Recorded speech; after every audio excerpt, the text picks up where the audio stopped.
Hello students, welcome back to मेरा अपना school. अस्सलाम वालेकुम बेटा। चलिए शुरू करते हैं एग्जैक्टली जो हम चैप्टर कर रहे थे इक्विलिब्रियम, जिसको हमने तकरीबन इख्तिताम यानी कंप्लीट कर लिया है थ्योरी के एतबार से। और अब बारी आ गई है कि एक्सरसाइज प्रॉब्लम्स को लेकर डिस्कस किया जाए।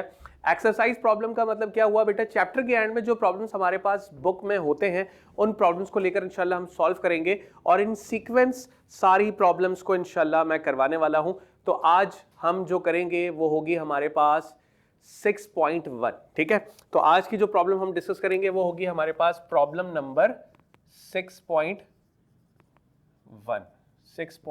ठीक है, अच्छा अब प्रॉब्लम नंबर 6.1 के सवाल को पहले पढ़ लेते हैं और फिर उसमें से डेटा रिक्वायर्ड और कैलकुलेशन पर फिर बाद में डिसीजन लेते हैं कि कौन से फॉर्मूले से हम इस न्यूमेरिकल को सॉल्व कर सकते हैं। चलिए, a force of 25 Newton acts on a body if the moment arm is 2 meter, find the value of torque। Simply कहा गया कि एक फोर्स अप्लाई हो रही है 25 न्यूटन की और ये फोर्स जो एक्ट कर रही है, जो लग रही है जिस बॉडी पर, ऑन अ बॉडी, वो बॉडी किस शेप की होगी और किस तरह से उस पर फोर्स लग रही होगी उसको समझ लेते हैं। देखिए यहां पर आपने गौर किया होगा कि हमें टॉर्क निकाल के देना है, तो याद रखो टॉर्क हमेशा टर्निंग इफेक्ट से प्रोड्यूस होता है। और यहां पर जिस बॉडी की बात की गई है इसमें एक मोमेंट आर्म का वर्ड यूज हुआ है, मोमेंट आर्म।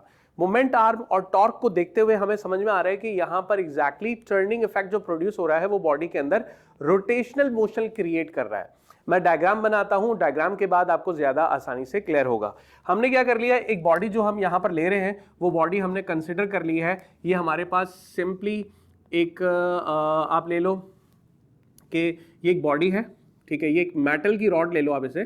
ठीक है, ये हमारे पास जो बॉडी जिसके बारे में कहा गया उसे हम मेटल की एक रॉड कंसिडर कर रहे हैं। तो ये हमारे पास मेटल की एक रॉड होगी।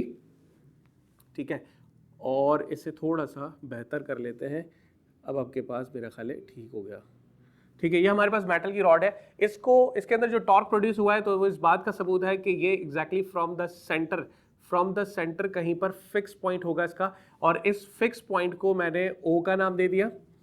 अच्छा, अब एग्जैक्टली इसके अंदर रोटेशनल मोशन क्रिएट अगर हो रही है तो इसका मतलब इस पर पेयर ऑफ फोर्सेस लग रही हैं जिसको हम कपल कहते हैं। और वो पेयर ऑफ फोर्सेस का मतलब दो फोर्सेस एक्ट कर रही हैं। यहां पर हम सपोज कर लेते हैं कि जो फोर्स किसी एक एंड पॉइंट पर हम ले लेते हैं जिसकी डायरेक्शन अपवर्ड होगी और दूसरे एंड पॉइंट पर उसकी डायरेक्शन डाउनवर्ड होगी। तो हम अगर इस तरह से ले लें बेटा कि एक फोर्स यू लग रही है और दूसरी फोर्स कुछ इस तरह से यहां पर लग रही है, तो अब इन दोनों के एरो हेड, ये जो एरो आपको शो हो रहे हैं, इन दोनों का साइज आपने बिल्कुल सेम रखना है। और साइज सेम रखने का मतलब इनके मैग्नीट्यूड्स जो होंगे वो क्या होंगे, आपस में इक्वल मैग्नीट्यूड्स होंगे। ठीक है, अब आपने इस पॉइंट को नाम दे दिया, यहां जो line of action of force लग रहा है इस पॉइंट को मैंने ए का नाम दे दिया, और इस पॉइंट पर जिस पे line of action of force act कर रही है इसको मैंने पॉइंट बी का नाम दे दिया। अच्छा, उसके बाद फिर हमने इस बात को भी समझा था कि जो हमारे पास पायोटेड पॉइंट होता है, यानी जो फिक्स पॉइंट होता है जहां से हमने इस बॉडी को फिक्स किया हुआ है, ठीक है, वहां से लेकर अगर हम line of action of force की बात करें तो ये एक डिस्टेंस है जो d1 होगा, और यहां से जो डिस्टेंस होगा वो d2 होगा। लेकिन यहां पर बात की गई है मोमेंट आर्म की, तो मोमेंट आर्म जो होता है वो कंप्लीट डिस्टेंस का नाम है। The distance between the two line of action of force is called moment arm. तो मोमेंट आर्म जो डिस्टेंस होगा वो कंप्लीट डिस्टेंस होगा इस बॉडी का, जो आपको दिया गया है तकरीबन 2 मीटर के बराबर। तो ये 2 मीटर का जो डिस्टेंस है इसका मतलब वो इस बॉडी की कंप्लीट लेंथ है। ठीक है, ये आपके पास मोमेंट आर्म हो गया। अब डेटा पर आते हैं और सवाल को दोबारा थोड़ा सा एक दफा रिव्यू कर लेते हैं। A force of 25 Newton, force हमें दी गई थी 25 न्यूटन के बराबर।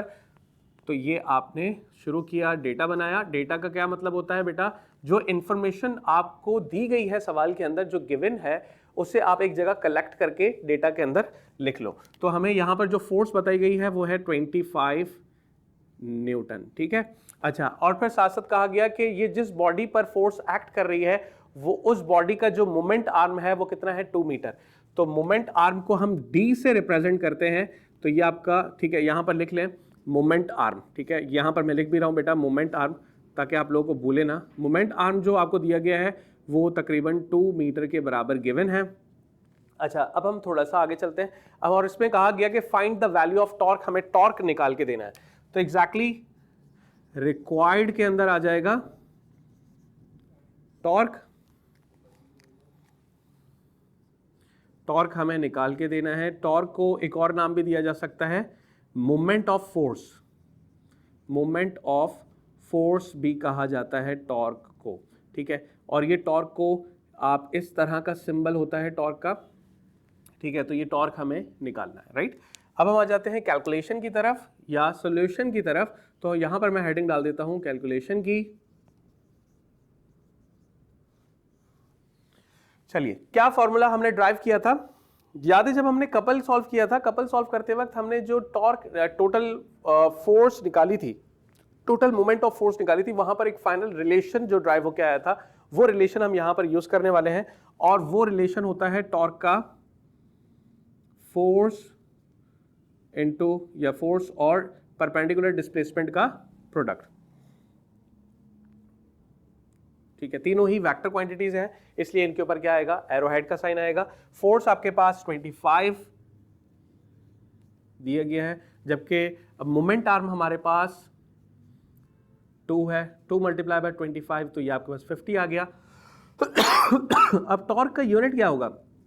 टॉर्क का यूनिट हम कैसे पता लगाएंगे? फोर्स का यूनिट न्यूटन होता है, जबकि जो मोमेंट आर्म, क्योंकि डिस्टेंस है, डिस्टेंस का यूनिट मीटर होता है, तो न्यूटन इंटू मीटर डिस्टेंस आ गया। अब आप लोग शायद एक बात सोच रहे होंगे, सर यहां पर तो 2 पेयर ऑफ फोर्सेस लग रही है, तो ये जो फोर्स गिवन है ये कौन सी फोर्स है?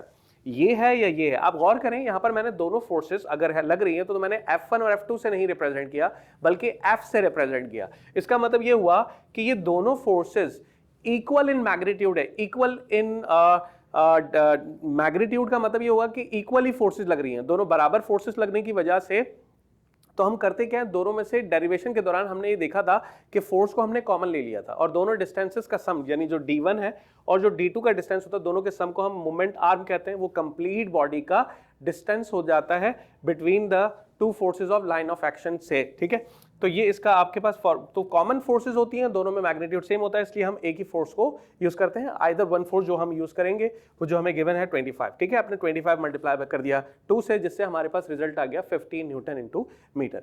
चलिए, उम्मीद है बेटा आप लोगों को ये समझ में आ गया होगा। जल्दी से इसका स्क्रीनशॉट लें और इसे अपने पास रजिस्टर या कॉपी जिस पर आप लिखना चाहें बेटा इसको फेयर कर लें, ताकि उसके बाद फिर इस न्यूमेरिकल से रिलेटेड कोई कंफ्यूजन ना हो। डायग्राम मैं इसलिए बना रहा हूं ताकि जब हम इसको रिव्यू करें ना, तो डायग्राम एग्जैक्टली अगर हमारे सामने न्यूमेरिकल से रिलेटेड बनी हुई होती है, तो साथ साथ उसको हम इमेजिनेशन कर पाते हैं कि यहाँ कहाँ फोर्स हो रहा है, कहाँ पर हम मोमेंट आर्म होता है, और किस तरह से बॉडी के अंदर जो है वो टॉर्क प्रोड्यूस होने की वजह से रोटेशनल मोशन क्रिएट होता है, और कैसे हम उसके रिजल्ट को निकाल सकते हैं।